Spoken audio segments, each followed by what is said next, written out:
No person in the United States shall, on the basis of sex, be excluded from participation in, be denied the benefits of, or be subjected to discrimination in any educational program or activity receiving federal financial assistance. Title IX was a legal document passed in 1972 by President Richard Nixon. Title IX changed the way that women can participate in sports, changed their opportunities in education, and affected men in sports in a negative way.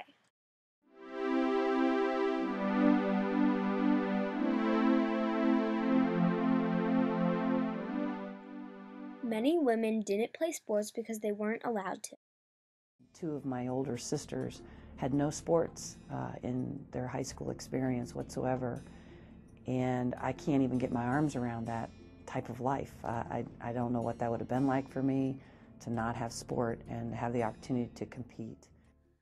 Title IX states that there must be 2 separate teams for both women and men. If a college fails to do this, then they must let both women and men try out for the same team. In addition, women and men must have equal chances for competitive training facilities, equipment and supplies, medical and training services, coaching and academic tutoring, travel allowances, and housing and dining facilities. Title IX requires colleges to make additional sports for women. Dorothy Richardson, a woman who grew up in the 1960s, recalls having a great desire to play baseball, but she wasn't allowed to. As much as I had a desire to play, society threw back at me. You're a girl, you're not supposed to want to play. Isn't it a shame that we have to have a law for people just to express the gifts they've been given? Today there isn't a question that the opportunities for women and sports are limitless.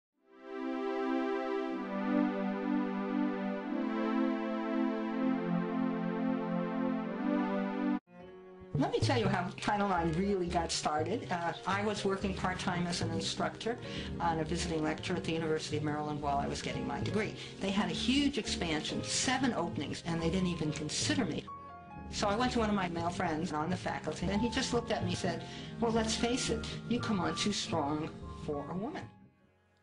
Senator Birch Bayh, who sponsored Title IX, said it was clear that the greatest danger or damage being done to women was the inequality of higher education.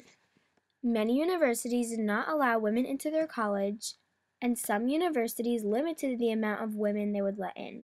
Between 1971 and 1976, the number of women attending college jumped 40%.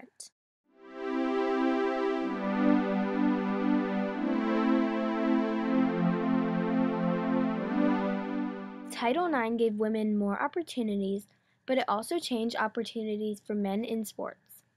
Because of Title IX giving more opportunities for women, some men's sports were cut from colleges. Wrestling and baseball were the 2 most common sports that were eliminated from colleges so that women could have money to support their sports. Jay Robinson, a wrestling coach who is against Title IX, asks, how much carnage on the men's side do we have to have? In order to finance sports for women, some men's sports have to be cut. A huge loss of 300 men's Division I teams were cut, and some people blame Title IX. Because college football teams are so huge and all male, there is no other women's sport with the same number of players, so a school that has a football team must set aside a matching number of slots for women, or else they must drop football altogether.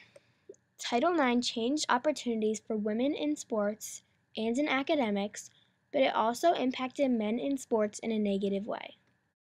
Title IX made a huge impact in women's sports, and now women are better off today with many new sports teams being offered at multiple universities. Women were very limited to only a few sports before Title IX, such as croquet, tennis, bowling, and archery. These sports were very common in colleges that were in New Orleans and in New York. After Title IX, there have been many new sports being offered, such as basketball and lacrosse. Lacrosse is more common in states that are on the East Coast. Also, women are receiving great educational opportunities.